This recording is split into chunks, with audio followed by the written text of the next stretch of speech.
है, परंतु हमारी समझ में नहीं आ रही। कहते हो कि समझ में आ गई। सिया राम में सब जग, सारा जगत क्या है? क्या है सारा जगत? सिया राम समझ में आ गई है? नहीं आई।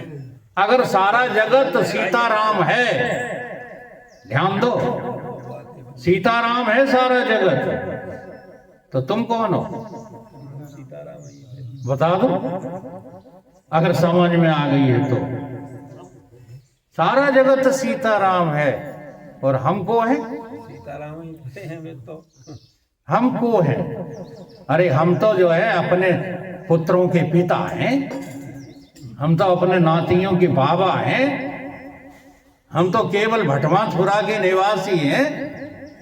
सारे जगत में हम कहाँ हैं? तो ये बात समझ में आना बहुत साधारण बात है क्या? सबसे कठिन बात है, वो तुम्हें सबसे सरल लगती है। तो बात क्या है? बात यह है कि हम इस भव सागर को तरना नहीं चाहते। हमको तैरने की कला आती नहीं है और हम सदगुरु से तैरना सीखना नहीं चाहते। एक व्यक्ति सदगुरु के पास पहुंचा, हे गुरुदेव भगवान, मेरा उद्धार कर दो, मुझे भवसागर से पार कर दो। ऐसी कोई युक्ति बताओ जिससे हम इस भवसागर को तर जाएं। तो गुरुदेव ने जो कहा कि ये तो बिल्कुल जो है ऐसा व्यक्ति आ गया कि कुछ भी जो है करना ना पड़े। बड़ी जो है आजकल ये प्रथा चल रही है, वही गुरु आज पूजनीय हो रहे हैं जो ये कह देते हैं कि तुम्हें कुछ नहीं करना, न तुम्हें घर छोड़ना है, न द्वार छोड़ना है, न किसी से आसक्ति छोड़ना है, केवल भागवत कथा सुन जाओ हमारी और तुम तर जाओगे। तुम बड़े खुश रहते हो ऐसे लोगों से, रहते हो कि नहीं? तो गुरु ने एक युक्ति लड़ाई। गुरु ने कहा कि मैं तुम्हें तार दूंगा, मैं तुम्हारा उद्धार कर दूंगा, लेकिन एक काम कर लो, तुम 2 मटके लाओ और वो दोनों मटके, एक मटका जो है घी से भरकर लाना और दूसरा मटका कंकड़ों से भरकर के लाना। ये 2 मटके ले आओ, मैं तुम्हें तार दूंगा। वो ले आया, एक मटका कंकड़ों से भरा था और दूसरा घृत से भरा हुआ था। गुरुदेव के पास आकर के रख दिया। गुरुदेव ने कहा, इन मटकों को उठाओ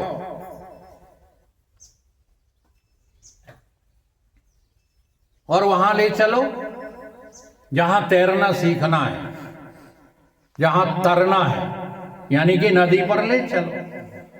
तो वो दोनों मटकों को नदी पर लेकर गया। फिर गुरुदेव ने कहा कि ये लठ उठाओ, लाठी रखी हुई थी, और नदी में, बीच नदी में जाकर कहा, इन दोनों मटकों को फोड़ दो। उसने आज्ञा का पालन किया, लाठी से दोनों मटके फोड़ दिए गए। तो एक मटके में कंकड़ थे, वो तो सब के सब डूब गए। डूब गए कि नहीं डूब गए? और जिस मटके में घृत था वो जो है तैर गया। गुरुदेव बोले, तैरना या जो है उद्धार, भवसागर पार जाने की कला समझ में आई? बोले महाराज नहीं आई। तो कहीं समझो, ये तैर कौन रहा है? कहीं घृत। तो घृत कैसे बना?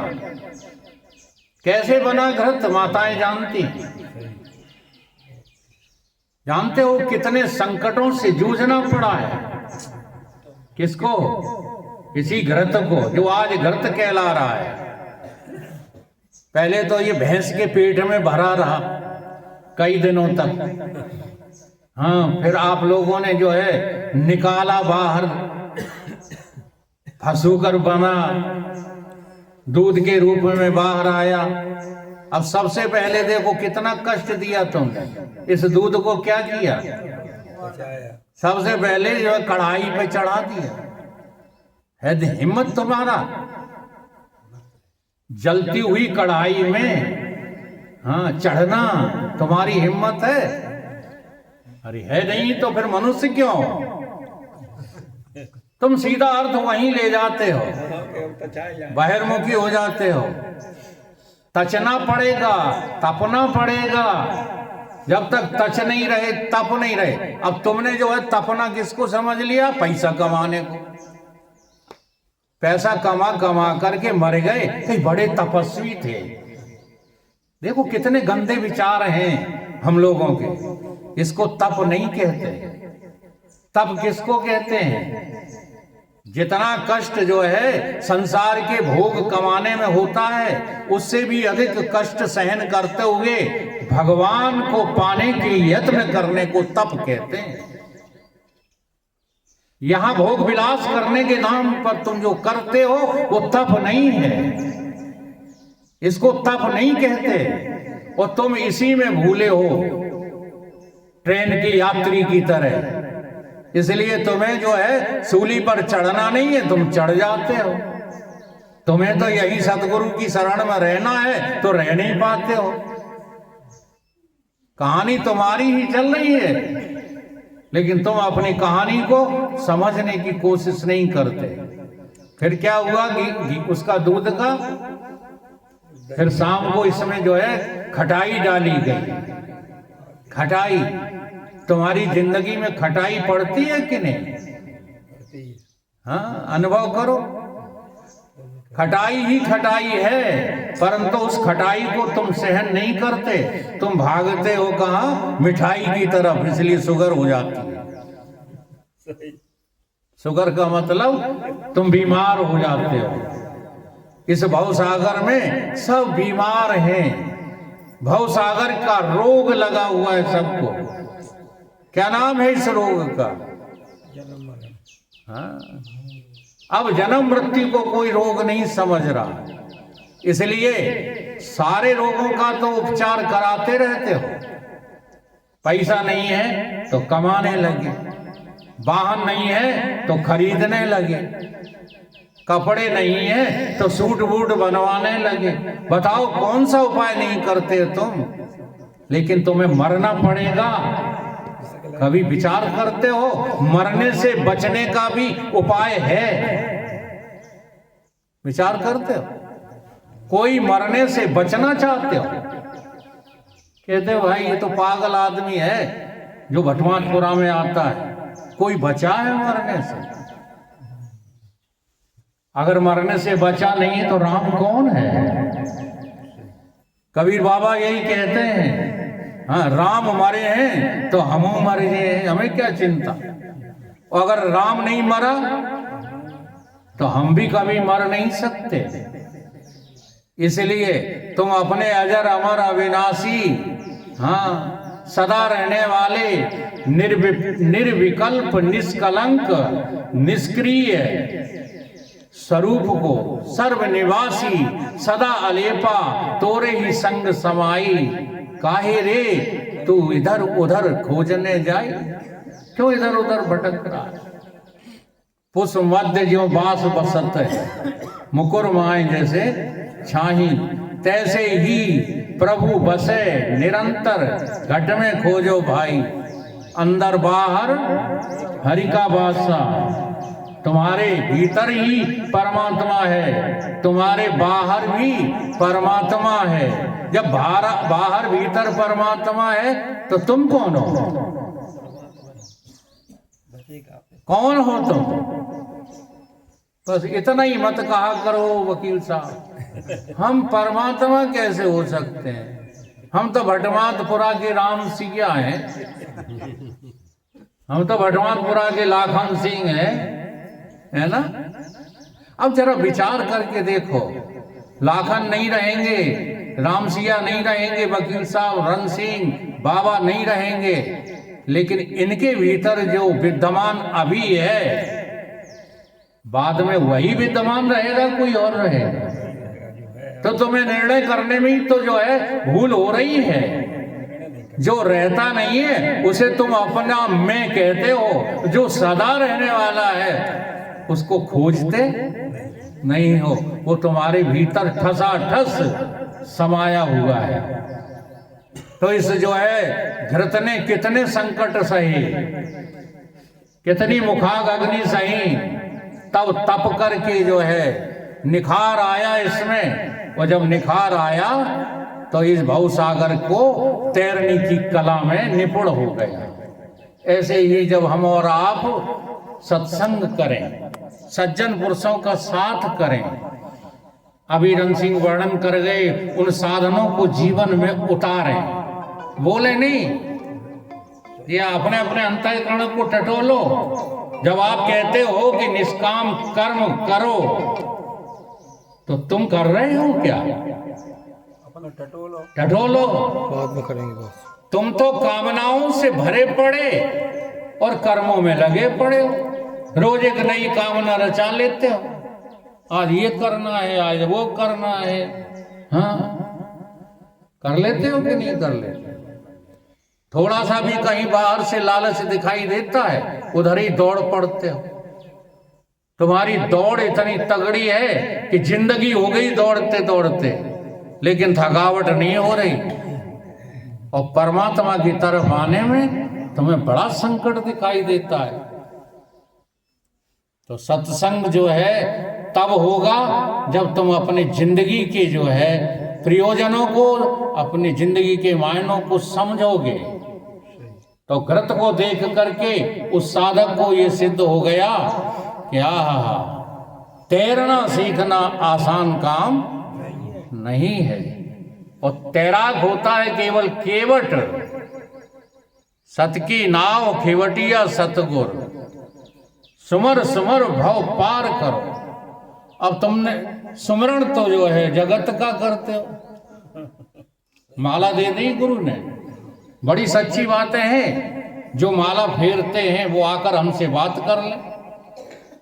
1 घंटे का नियम दे दिया गुरु ने, 1 घंटा माला फेर रहे, बैठे बैठे माला चल रही है, बड़ी जोरदारी से चल रही है।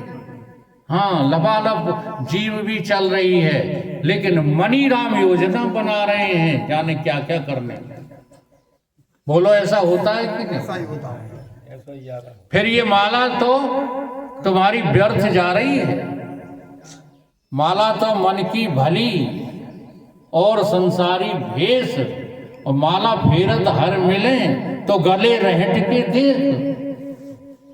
कर कर कर कर रहट बंद नहीं करता है। सही चलते ही रहा, हाँ, देखा है रहट वाला जो है, पानी जब चलाते थे अपन, जल्दी पकड़ेगी, चक्कर चलते। चक्र चलता ही रहता है, आवाजें आती ही रहती हैं, आती रहती हैं, लेकिन ढका नहीं होता, वहीं के वहीं खड़े हो। इसलिए माला फेरने के लिए मैं मना नहीं कर रहा हूं, लेकिन माला जो है फेरते समय सजग तो रहो कि तुम्हारे मनी राम जो है कहाँ है। माला की मड़का के साथ नाम के साथ हैं या काम के साथ हैं, बस इतना ही जो है हमको सीखना है। और ये जो तैरने की कला है, ये तैरना शब्द आज मेरे प्रवचन में जो है खूंटा पकड़ गया है। किसी ने बोल दिया था ना बीच में तैरना, हाँ, तो ये तैरना भवसागर को पार करने की एक कला है और इसे हमें सीखना चाहिए। और कहाँ मिलेगी ये कला? केवल सज्जन पुरुषों के पास मिलेगी, केवल साधु पुरुषों के पास मिलेगी, केवल संत जनों के पास मिलेगी। ये ढोंगियों के पास कला नहीं है। और हम ढोंग का साथ देते हैं और सारे का सारा साज सज्जा संसार का सजाते रहते हैं, तो अभी हम तैरना सीखना नहीं चाहते, क्योंकि ये भवसागर बहुत गहरा है। और इस भवसागर की जो सबसे बड़ी बीमारी है उसका नाम है जन्म और मृत्यु। तो जो जन्म और मृत्यु से बचना नहीं चाहते वो कभी इस कला को सीखने के लिए कोशिश ही नहीं करते। तो पहली शर्त क्या है? पहली शर्त है कि तुम मनुष्य हो गए हो, अब तुमको अवसर मिल गया है इस बात का कि तुम चाहो तो यमराज पर विजय प्राप्त कर सकते हो। जी हाँ, सारी दुनिया देखेगी तुमको कि तुम मर रहे हो, लेकिन तुम अंदर ही अंदर मुस्कुराते रहोगे। जा मरने से जग डरे मेरे मन आनंद। अरे मरने से ही तो पाएंगे हम पूर्ण परमानंद। हमारे गुरु भाई अभी एक जो है शरीर छोड़ गए, शरीर छोड़ते जा रहे थे और कहते जा रहे थे कि बड़ा आनंद आ रहा है। जी हाँ, क्यों? क्योंकि उन्होंने अपने आप को सच्चिदानंद देखा है। अगर आप अपने को सच्चिदानंद देख नहीं पा रहे, अनुभव की बातें हैं ये। आनंद आपको जगत के कार्यों में आ रहा है, वाणी से सच्चिदानंद बोल रहे हो तो काम बनने वाला नहीं है। एक बार आप अपने को देखना शुरू करो।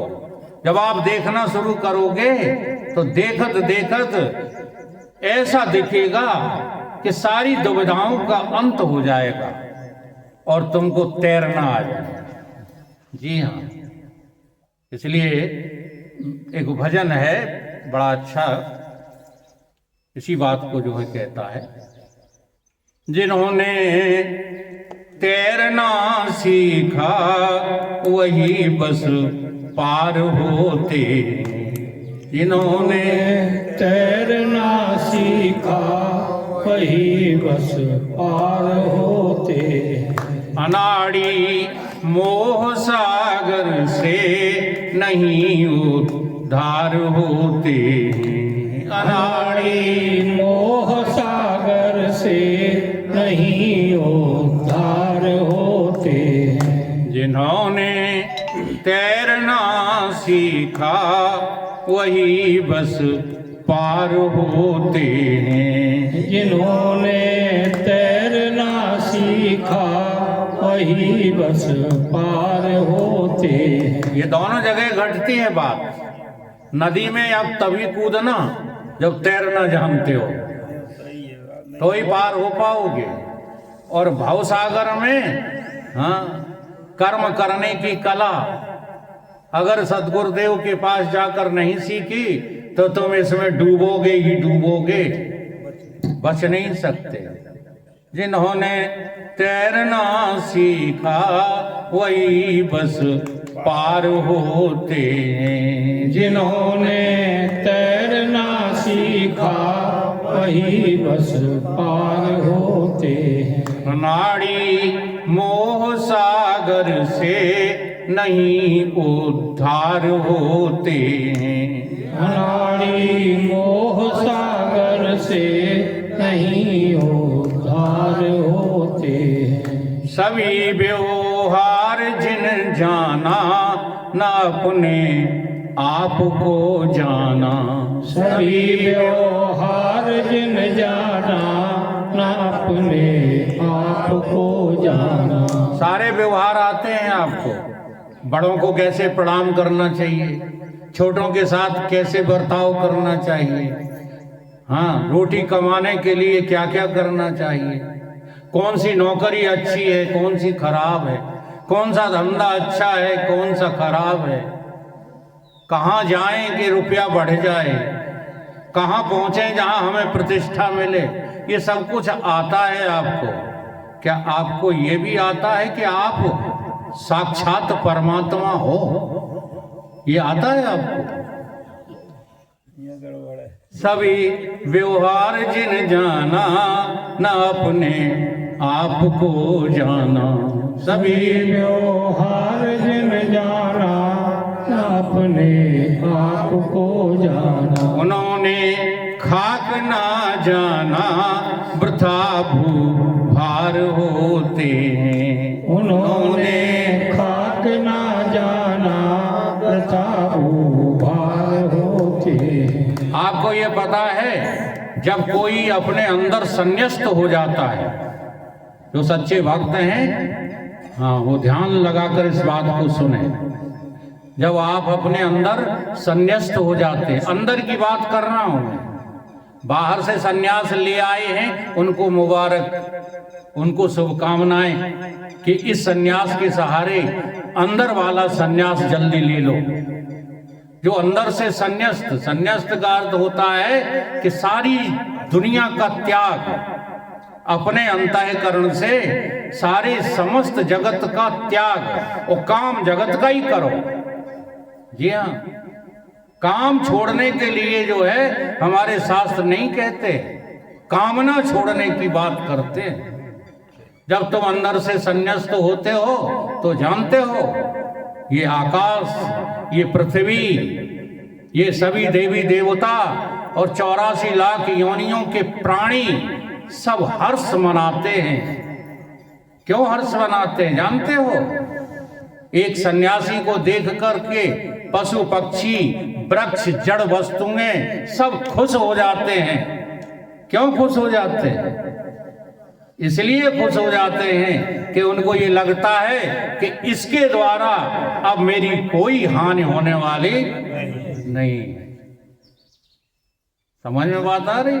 सभी व्यवहार जिन जाना न अपने आप को जाना, सभी व्यवहार जिन जाना न अपने आप को जाना, उन्होंने खाक ना जाना प्रथा भार होते हैं। उन्होंने खाक ना जाना प्रथा भार होते हैं। विषय चूने के गोले को समझ खाते हैं जो पीड़ा, विषय चूने के गोले को समझ कर खाते हैं।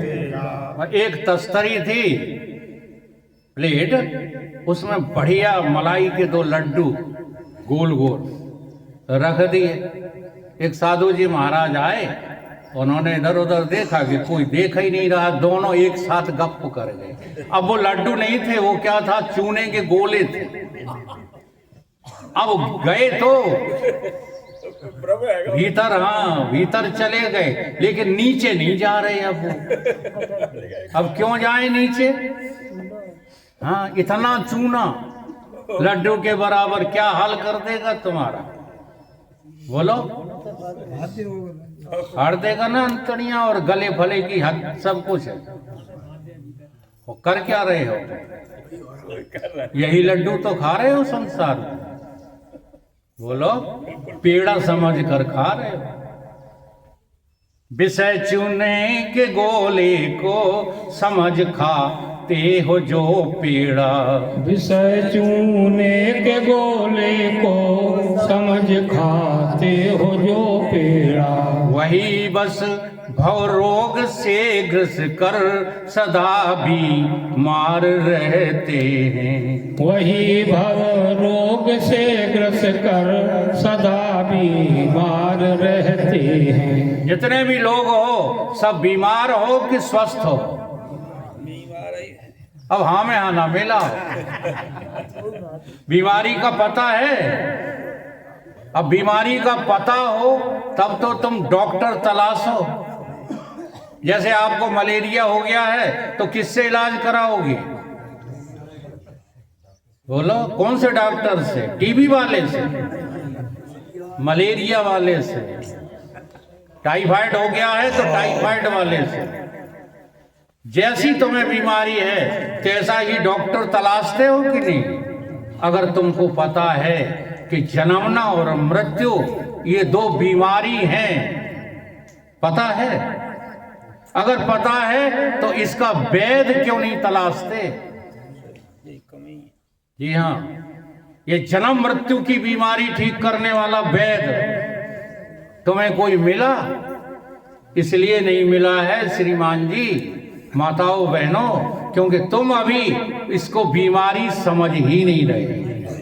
जी हाँ, तुम्हें लगता ही नहीं है कि ये जन्म मृत्यु ठीक हो सकते हैं। ऐसा भी हो सकता है कि हमें कभी जन्मना ना पड़े और हमें कभी मरना ना पड़े। अब जरा देखो, जो लोग श्रीमद् भगवत गीता का पाठ करते हैं वो गीता को उठाकर आज ही देख ले जा करके। सबसे पहले जब भगवान ने अर्जुन को उपदेश करना प्रारंभ किया है तो सबसे पहले यही उपदेश किया है कि अर्जुन, न तो तू मरता है न जन्मता है। वो शायद बहुत से लोगों को ये श्लोक याद भी होगा, न जायते म्रियते वा कदाचिन्नम भूत्वा भविता न भूहा अजो नित्यम शासतो हम पुराणो न हन्यते हन्यमाने शरीरे। चलो ये श्लोक कठिन है, नहीं याद है, तो एक श्लोक तो हमें लगता सभी को याद है, नैनम छिदंत शस्त्राणि नैनम दहति पावका न चैनम क्लेदांत्यापो न सोखति मारुता। तुम्हें कोई मार नहीं सकता, तुम किसी को मार नहीं सकते। ये मारना मरना बहुत बड़ा भ्रम है। थोड़ा सा देखो, झलक दें आपको, टेलर, क्योंकि हम यहाँ प्रवचनों में टेलर ही सिखा सकते हैं। जब तुम मेरा नित्य संग करो बाबा की नाई, हाँ भाई साहब की नाई, ये लोग हमारे नित्य सत्संगी हैं। नित्य सत्संग का अर्थ ये नहीं होता है कि बस आज सुन लिया और आज के बाद सिंगट 7 दिनों तक हम बोलेंगे नहीं तुमसे। ये नित्य सत्संग नहीं होता। उस चर्चा के बिना चैन न पड़े, कहीं भी चैन न लेने दे, वही तो बस संग अच्छा है। तुम्हें बेचैनी नहीं है इस बात की कि हमें जन्म मृत्यु से जो है बचना भी है। तो जन्म और मृत्यु के पार होने के लिए ही तुमको मनुष्य का शरीर मिला है, और कोई दूसरा जो है इसका प्रयोजन ईश्वर के द्वारा नहीं है।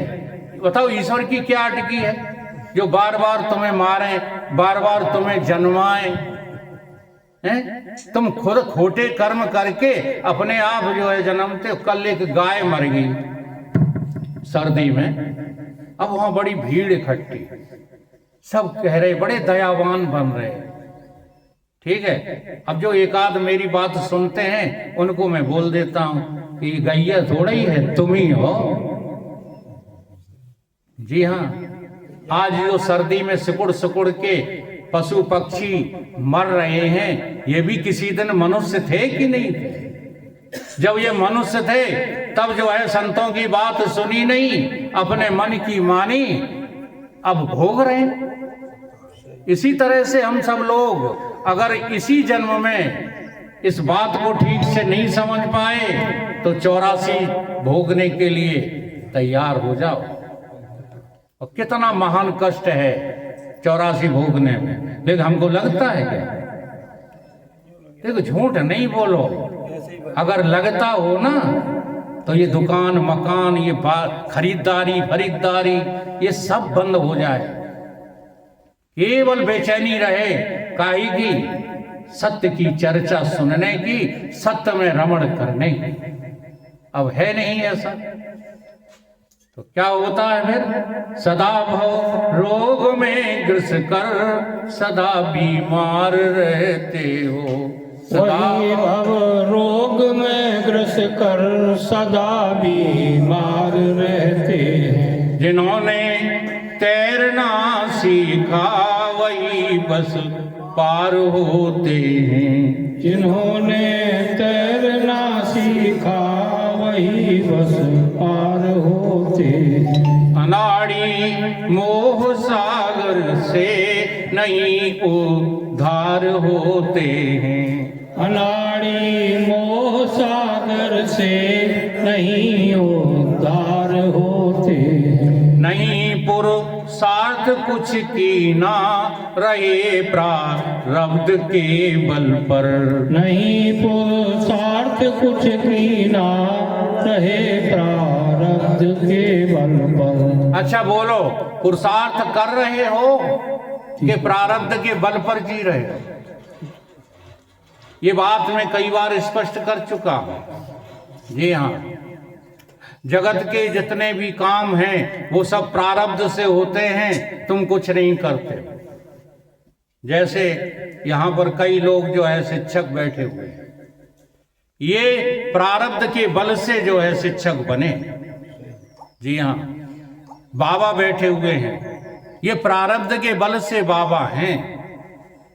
हम सूट बूट पहने बैठे हुए हैं, ये सब प्रारब्ध का खेल है, ये पुरुषार्थ नहीं है। नहीं किसी भूल में हो। जी हाँ, पुरुष के अर्थ में तुमने क्या कार्य किया?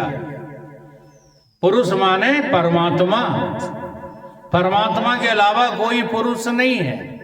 और पुरुषार्थ किसको कहते हैं? जब पुरुष पाने के अर्थ में हम यत्नशील रहते हैं तब वो पुरुषार्थ कहलाता है। ये कितने प्रकार का होता है पुरुषार्थ? चेंज करो। हाँ चेंज करो। और क्या कही थे? 2 तो हो गए पूरे।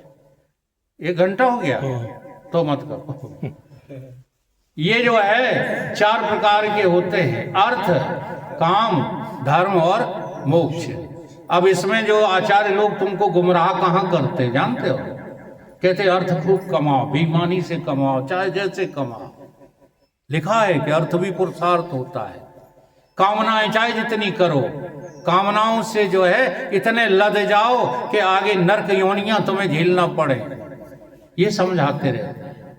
बुरे नहीं है, कामना करना बुरा नहीं है, अर्थ कमाना बुरा नहीं है, और धर्म भी पुरुषार्थ है और मोक्ष भी पुरुषार्थ है। ये 4 पुरुषार्थ बताए हैं शास्त्रों में। तो देखो आज फॉर्मूला बता दूं और याद कर लेना इसको। जी हाँ, अर्थ कमाओ तो केवल दान देने के लिए, ध्यान करो। अर्थ कमाओ तो केवल धर्म कमाने के लिए, धर्म से जोड़ दो अर्थ को, कोई आपत्ति नहीं, कोई दिक्कत नहीं है, ठीक है। और कामना करो तो केवल मोक्ष की कामना करो, दूसरी कोई कामना मत करो, तो तुम पुरुषार्थी हो जाओगे। और नहीं तो केवल प्रारब्ध के बल पर रोटी खा रहे हो, तो खा खा करके किसी दिन मर जाए। हम गाली नहीं दे रहे, बहुत बड़ी सच्चाई है। नहीं पुरुषार्थ कुछ कीना, रहे प्रारब्ध के बल पर। नहीं पुरुषार्थ कुछ कीना, रहे प्रारब्ध के बल पर। वही बस आलसी संसार में बेकार होते हैं। वही बस आलसी संसार में बेकार होते हैं। जिन्हें निज रूप का विज्ञान है, वही बस पार होते हैं। जिन्हें निज रूप का विज्ञान है, वही बस पार होते हैं। जिन्हें निज रूप का विज्ञान है, बस वही बस शांति पाते हैं। जिन्हें निज रूप का विज्ञान है, वही बस शांति पाते हैं। ये छोटी सी बात है जो कहा जा रहा है, अपने स्वरूप का विज्ञान, यानी आपकी बुद्धि में, बुद्धि नाम विज्ञान का है। आपकी बुद्धि में संसार भरा पड़ा है तो आपको आत्मा का पता नहीं है। जब ये सारा संसार बुद्धि में से आप निकाल दो, देखो बाहर संसार के काम नहीं बंद होंगे, उनको बंद नहीं करना है, कोई कर ही नहीं पाया आज तक। अच्छा बताओ, ईमानदारी से बताना, बुरा शब्द है लेकिन बोलेंगे समझाने के लिए, तुम्हें लैट्रिन लगी है, रोक पाओगे? पेशाब लगी है, रोक पाओगे?